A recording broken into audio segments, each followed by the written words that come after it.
বাউল TV Tangail, হৃদয় ধনবাড়ি, চেতনায় Bangladesh. Like দিন, share করুন, সাবস্ক্রাইব করুন এবং কমেন্ট করে জানিয়ে দিন আপনাদের মতামত। দেশ ও প্রবাসী বন্ধুরা। আসছে দাদা। কই গুনো, আমার শরবত খানা কই? তোমার নামা শেষ হয়েছে দাদা? হ্যাঁ গুনো। এই তো আমি যখন এসেছিলাম তখন দেখলাম তুমি নামাজে বসেছো, তাই শরবতটি তোমার পাশে রেখে দিয়েছি। লক্ষ্মী বোন আমার। এই নাও দাদা। দেখ গুনো, আমি শরবতটুকু খেয়ে নেই।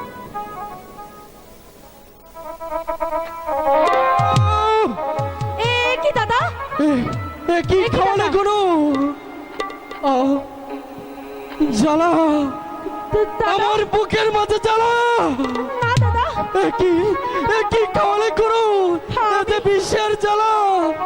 কি বিষ? আমি যে তোমাকে শরবত দিয়েছিলাম দাদা, শরবতের ভিতরে বিষ এলো কোথা থেকে? দাদা দাদা, কি জ্বালা, হে আল্লাহ, কি বিষের জ্বালা। তুই কি খাওয়ালে গুনো আমাকে? শরবতের বোতল বিষ খাওয়ালে আমাকে। তোমাকে বিষ খাওয়াতে পারি না। খালেক, খালেক ভাই, খালেক, কি জ্বালা।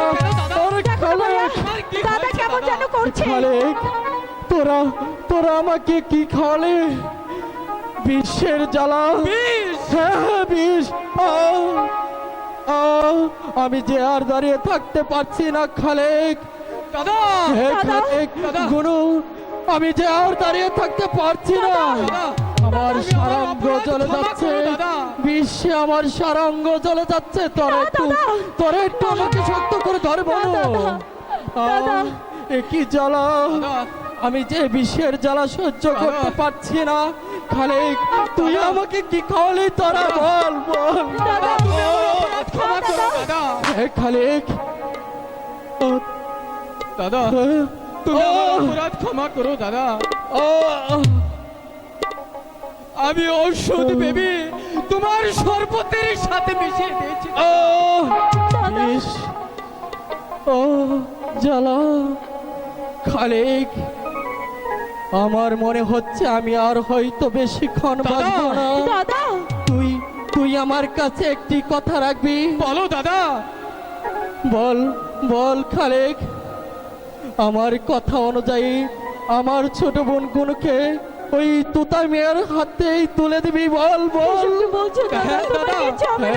তুই আমাকে কথা বল। বলছি দাদা, আমি তোমার গা স্পর্শ করে বলছি, খালেক, গুনুকে আমি ওই তুতার সঙ্গে বিয়ে দিব। খালেক, এবার যে আমি মরেও শান্তি পাবো। এসব কি বলছো খালেক, দাদা? খালেক গুনু, দাদা, খালেক, দাদা, খালেক গুনু, খালেক গুনু, খালেক।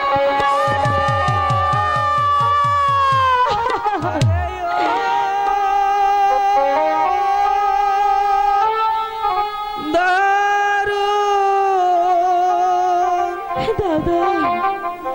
বিধি রে যেন জোড়ার বাইকে পার আইলাম গো।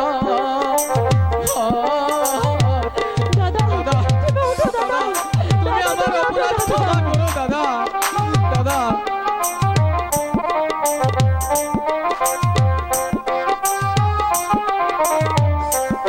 দাদা যে কথা বলছে না রে ভাই, দাদা যে কথা বলছে না। ডাক্তার রহমান সাল্লাই পরে আমি গো। দাদা, দাদা, বিধি আছি যেন জোড়ার বাইকে পার আইলাম গো। তুমি আমার অপরাধ ক্ষমা করো দাদা। দাদা, একবার তুমি কথা বলো দাদা। তুমি একটিবার কথা বলো দাদা।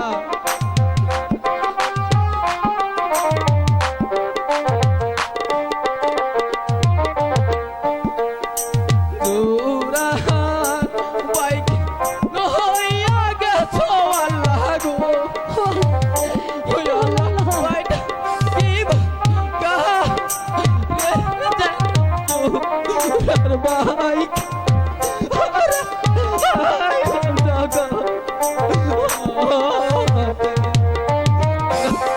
তুমি আমার অপরাধ ক্ষমা করো দাদা। দাদা, তুমি একটি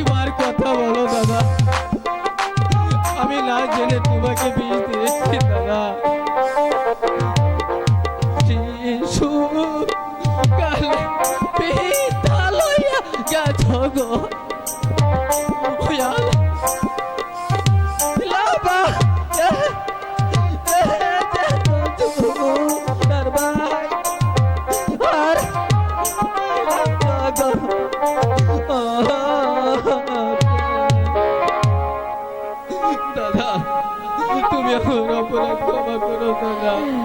আরে ও দাদা ময়রাছে গুনুর কপাল বেঁকেছে ও ভগিনীর গুনুর ডাকে দাদা একবার সারা দে। দাদা তুমি আমাকে আছে দাদা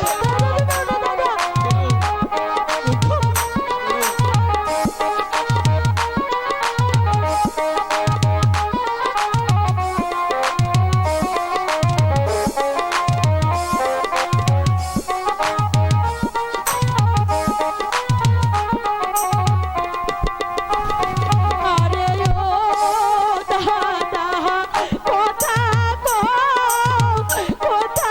কও দাদা আখি মেলে যাও ও বাগিনীর গুনুর ডাকে দাদা একবার সারা দাও। দাদা দাদা আমি এখন গুনুকে এইভাবে সান্ত্বনা দিব। গুনু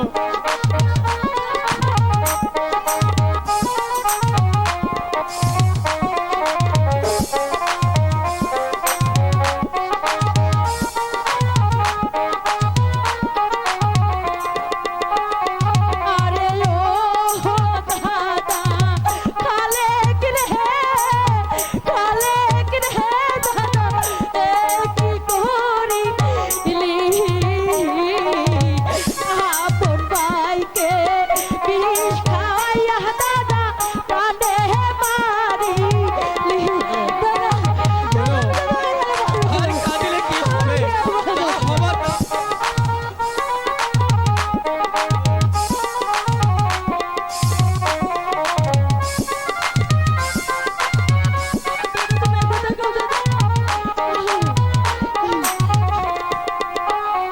আরে ও দাদা কালেক রে খালেক সেই বিষ আমায় দে গুনু ওই কথা বলিস না গুনু। তোরের গুনু আমি দাদাকে হারিয়েছি, তোকে আমি হারিয়ে যেতে দেব না গুনু। গুনু দাদা তুমি থাকো দাদা আমার যে আর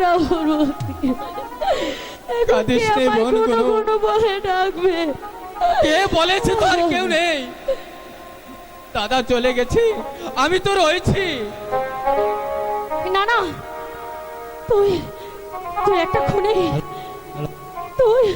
তুই আমার দাদা কিছুতেই হতে পারিস না তুই আমার দাদা কিছুতেই হতে পারিস না দাদা গুনু বল গুনু, এই খুনের জন্য কে দায় জানিস? কে তুই। আমি হ্যাঁ আমি আমার দাদার খুনের জন্য দায়ী হ্যাঁ তুই। চেয়ারম্যান সাহেব তোকে দেখে পাগল হয়ে গেছিল, পাগলা কুত্তা হয়ে গেছে। আমাকে ধরে নিয়ে চাবুকের পর চাবুক মেরেছে, মদ খাইছে, বাইসি নাচিয়েছে। তারপর কি করেছে জানিস? কি করেছে আমার বুকে পিস্তল থেকে রাজি করিয়েছে। বল বল এই খুনের জন্য আমি না তুই দায়ী?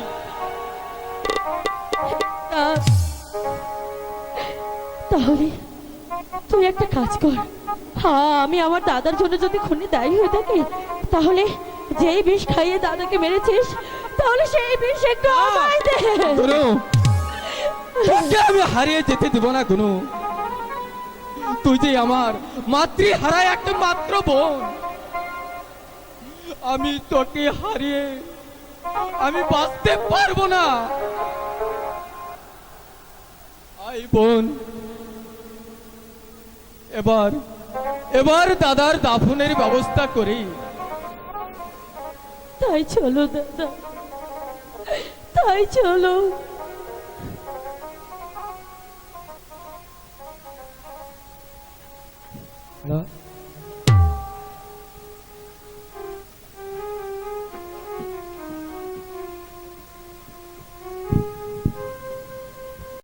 অনেকক্ষণ হলো, তার কোনো ফেরার নাম নেই।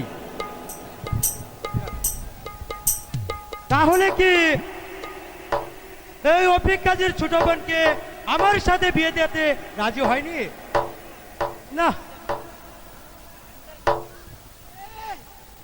দিব না, হ্যাঁ দিব না, আমার মান্দাটার ভাইয়া দিছে ভাই গো। কি বলে দাদু? কি বললে? আমার মান্দাটার ভাইয়া দিছে, তোমার কাছে বিয়ে দিব না। দিবে না? দিব না। এত বড় সাহস রফিক কাজীর, তার ছোট বোনকে আমার সাথে বিয়ে দিবে না? দিব না। তবে দাদু, আমি যাচ্ছি ওই রফিক কাজীর ছোট বোনকে চুলের মুঠি ধরে আমার এই রাজপ্রাসাদে নিয়ে আসবো। রাখো রাখো, তোমার নগে শালা আর কি মারছি আমি। ইয়ার কি মারছি? আর কি মারছি। রফিক, তোমার সাথে বিয়ে দিবে না, দিব কার সাথে? তাহলে কি রফিক কাজী তার ছোট বোনকে আমার সাথে বিয়ে দিতে রাজি হয়েছে দাদু? হ্যাঁ, রাজি হবে না মানে একেবারে দিন তারিখ ঠিক করে এসেছি। দাদু, তোমাকে যে কি বলে ধন্যবাদ দেব। আমাকে ধন্যবাদ দিতে হবে না, ওই গুনাইকে ধন্যবাদ দাও।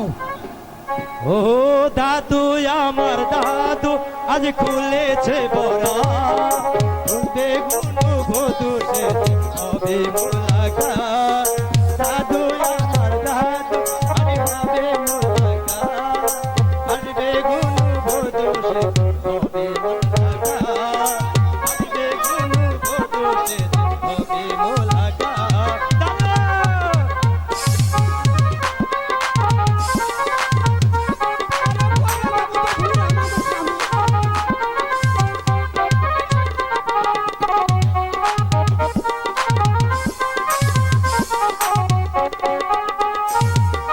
দাদু, আমার দাদু আজ হবে মোলাকাত।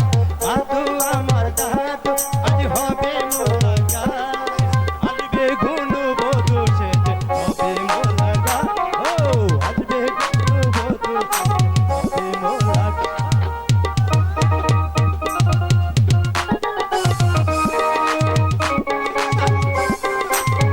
আরে দাদু,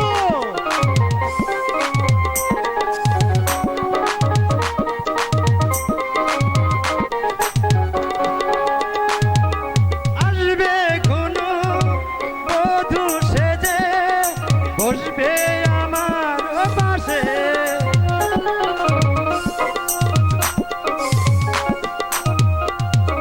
দাদু, আমার দাদু আজ হবে মোলাকাত, আসবে কোনো বধূ সেজে হবে মোলাকাত। দাদু, আসবে কোনো বধূ সেজে হবে মোলাকাত।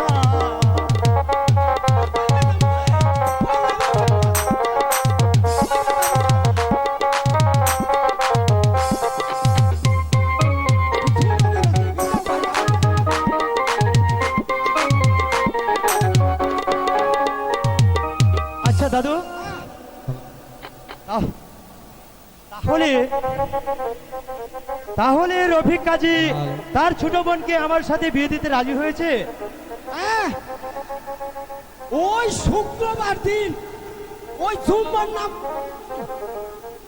আমরা ওই রফিক কাদের বাড়িতে কইলা যাবো। দাদু, হ্যাঁ, কিন্তু দাদু,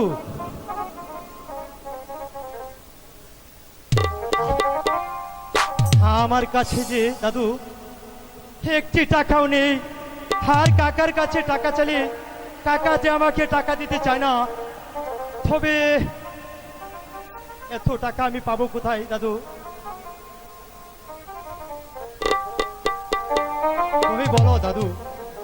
টাকা তো জোগাড় করতে হবে। আব্দুল হামিদ, আপনার বিয়ের টাকা আমি সব কিছু আব্দুল হামিদ, তুই গরিব মানুষ, এত টাকা তুই কোথায় পাবি? হুজুর, আমাদের হাত খরচের জন্য আমি সব টাকা জমাইয়াছি হুজুর। আলহামদুলিল্লাহ, আলহামদুলিল্লাহ। আর ওই মাসিক বেতন আমি সব কোনো টাকা জমাইয়াছি হুজুর। আব্দুল হামিদ, আব্দুল হামিদ, তুই এত মহৎ। আমি চাকর হলেও চেয়ারম্যান দলবের মতো আমি ওই কথাই নয় হুজুর। আব্দুল হামিদ, তাই তো আপনি আমার মনিবের জন্য যদি আমি কিছু সাহায্য করতে পারি তাহলে আমি মনেও শান্তি পাবো। আব্দুল হামিদ, আলহামদুলিল্লাহ, আলহামদুলিল্লাহ। আচ্ছা তুতা মিয়া, বলো দাদু। বিয়ের দিন ব্যবস্থা করো, আমি এখন চলি। ঠিক আছে দাদু, আর ওই বাড়ি ঘরে একবারে পরিষ্কার করে ভালাবা। ঠিক আছে দাদু, টাকা পয়সা সব জুগাইয়া নইও। তুমি যাও, হ্যাঁ, আমি এদিকে সম্পূর্ণ কাজ সমাধান দিই। যাও। আচ্ছা আমি কিন্তু চললাম। আচ্ছা দাদু। আব্দুল হামিদ, টাকা তুই যে পয়সা এত জোগাড় মহৎ, করিও। তা আগে জানতাম না। আর আমার তো আপন বলতে আর কেউ নেই। বিয়ের সমস্ত কাজ এ তোকেই করতে হবে। তাই করবো হুজুর, আয় আমার সাথে আয় আব্দুল হামিদ। তাই চলেন ছোট হুজুর। ডাক্তার আমার একটা ব্যবস্থা করে দিতে পারলো না, তাহলে কি সারা জীবন আমাকে বৃথায় জ্বলে পুড়ে মরতে হবে? না, কিছুতেই তা সম্ভব নয়। যেমন করেই হোক সুন্দরী ঘোড়াইকে আমার চাই। কাকা, কাকা, এ তুই কি বলতে এসেছ? আমি এসেছি কাকা। আমার যে 500 টাকা লাগবে। টাকা দিয়ে তুমি কি করবে তুতা মিয়া? আমার দরকার, তাই আমার 500 টাকার প্রয়োজন কাকা। না, তুমি এখনো ছেলে মানুষ, এভাবে অযথা টাকা পয়সা খরচ করতে আমি তোমাকে দেব না। তাহলে কি কাকা আপনি আমাকে টাকা দিবেন? একটা পয়সাও দেব না আমি। আমার বাবা যে আপনার কাছে লক্ষ টাকার জমিদারি গচ্ছিত রেখেছিল, যখন সময় হবে তখন আমি তোমাকে ফিরিয়ে দেব। এখন তো আমার 500 টাকার দরকার। 500 টাকা তো দূরের কথা তোতা, তোমাকে আমি 50টি পয়সাও দেব না। এই আপনার শেষ কথা? হ্যাঁ, আমার শেষ কথা। এখন তুমি যাও। বেশ, আমি তাই যাচ্ছি কাকা। যাবার বেলায় আপনাকে বলে যাচ্ছি কাকা, আজ আমি শূন্য হাতে ফিরে গেলেও আবার আসবো। সেই দিন আমার লক্ষ টাকার জমিদারি আমি করাই গন্ডায় হিসাব দিব কাকা। এই আমার ইফাতস পুত্র হয়ে আমাকে চোখ লাগিয়ে গেল। আমিও দেখে নেব, আমিও চেয়ারম্যান। তোমার জমিদারি তো দূরের কথা, কানেক্ট করিও আমি তোমাকে দেব না। দেখি তুমি কি করতে পারো।